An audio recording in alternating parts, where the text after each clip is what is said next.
I welcome you to learn English. இந்த exercise என்னுடைய ஸ்டூடெண்ட்ஸ்க்கு நான் அடிக்கடி கொடுப்பேன். ரொம்ப பவர்ஃபுல்லான எக்ஸசைஸ். சென்டென்ஸ் ஃப்ரேமிங் ஸ்கில்லை நல்லா டெவலப் பண்ணிவிடும்.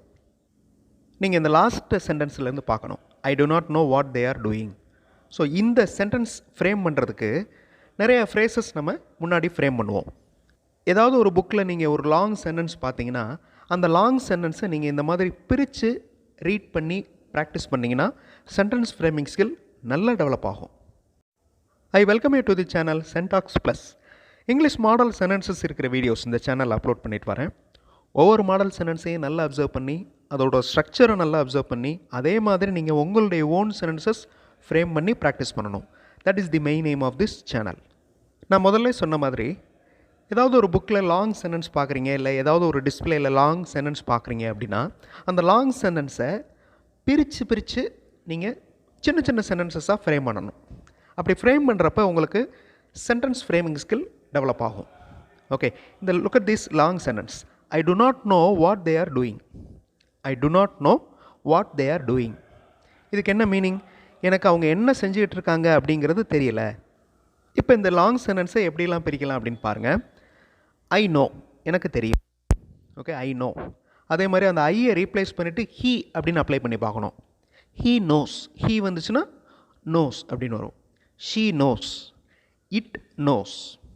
Okay, I know. இதோட பாஸ்ட் டென்ஸ் நீங்கள் சொல்லி பார்க்கணும். I knew. நோவோட பாஸ்ட் டென்ஸ் நியூ. இப்படி வெரைட்டியாக யோசித்து நீங்கள் சொல்லி பார்க்குறப்ப சென்டென்ஸ் ஃபெமிலியர் ஆகும். இங்கிலீஷ் சென்டென்சஸ் நல்லா ஃபெமிலியர் ஆகும். ஸோ ஐ நோ அப்படின்னு சொல்லியாச்சு. அதுக்கு அடுத்து ஐ டு நாட் நோ, எனக்கு தெரியாது. I do not no.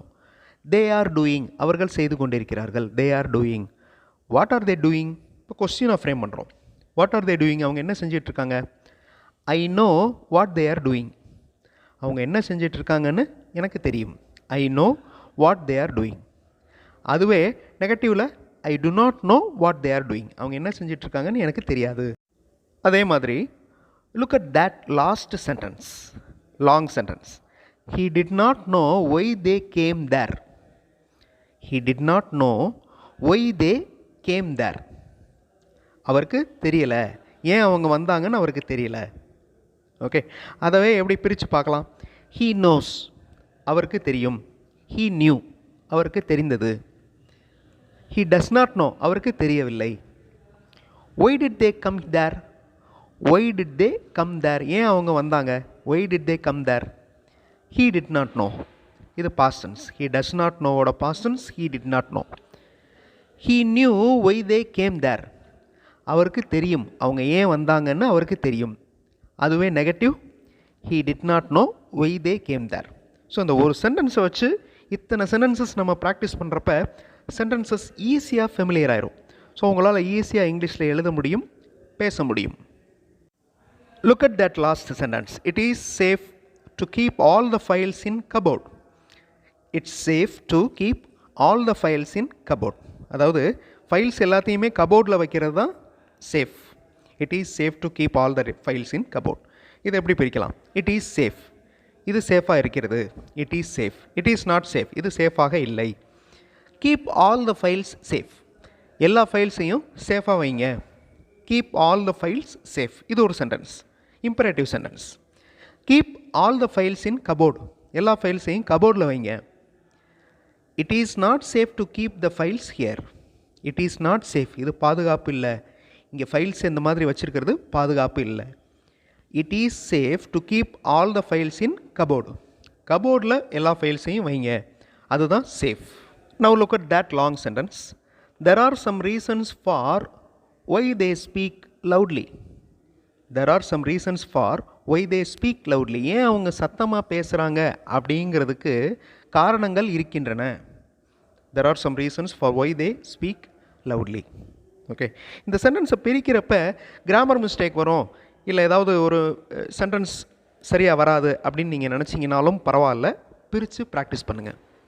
அப்படி பிரித்து ப்ராக்டிஸ் பண்ணுறப்ப தப்பு வந்தாலும் பரவாயில்ல, அதை இங்கிலீஷ் தெரிஞ்சவங்ககிட்ட காமிக்கிறப்ப இந்த சென்டென்ஸ் இந்த மாதிரி வராது அப்படின்னு சொல்லுவாங்க.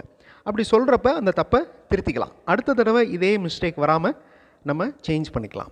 ஸோ மிஸ்டேக்ஸ் வந்தாலும் பரவாயில்ல, சென்டென்சஸ் எழுதுறதுக்கு ட்ரை பண்ணுங்கள். ஃபஸ்ட்டு ஷார்ட் சென்டென்சஸ் எழுதுறதுக்கு ட்ரை பண்ணுங்கள், தென் லாங் சென்டென்சஸ் போகலாம். நவ் இந்த லாங் சென்டென்ஸை நம்ம எப்படி பிரிக்கலாம்? There are some reasons. நிறைய ரீசன்ஸ் இருக்கின்றன, நிறைய காரணங்கள் இருக்கின்றன. There are some reasons. Why do they speak? ஏன் அவங்க பேசுகிறாங்க? Why do they speak?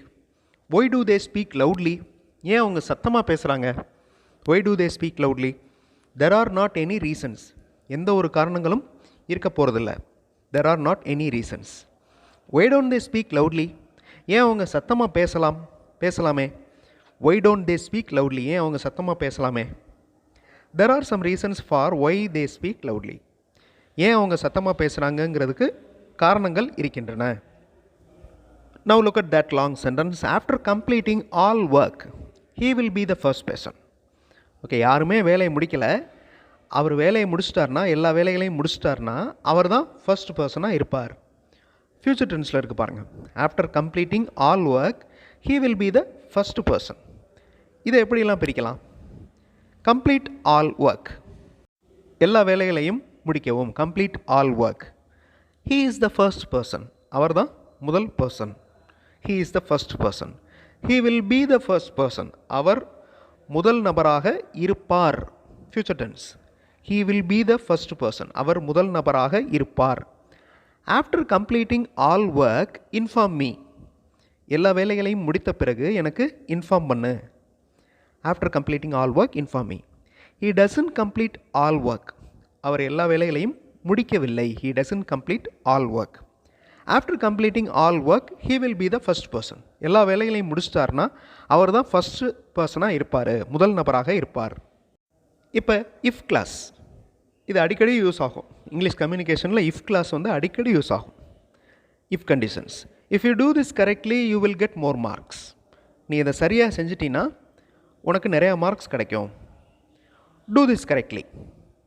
இப்போ இதை பிரிக்கலாம், இந்த சென்டென்ஸை, லாங் சென்டென்ஸை. டூ திஸ் கரெக்ட்லி, இதை சரியாக செய். இம்பரேட்டிவ் சென்டென்ஸாக மாறிடுது. டூ திஸ் கரெக்ட்லி, இதை சரியாக செய்யவும். கெட் மோர் மார்க்ஸ், நிறைய மதிப்பெண்கள் எடுக்கவும். இதுவும் imperative. he does this correctly, அவர் சரியாக செய்கிறார். he does this correctly. if you want more marks, இது incomplete sentence. if you want more marks, உனக்கு நிறைய மதிப்பெண்கள் வேண்டுமானால் அப்படின்னு பாதியில் நிற்கிது. you will get more marks, உனக்கு நிறைய மதிப்பெண்கள் கிடைக்கும். if you do this correctly you will get more marks, இதை சரியாக செய்தால் உனக்கு நிறைய மதிப்பெண்கள் கிடைக்கும். look at that last sentence. during summer holidays we usually visit Kodaikanal.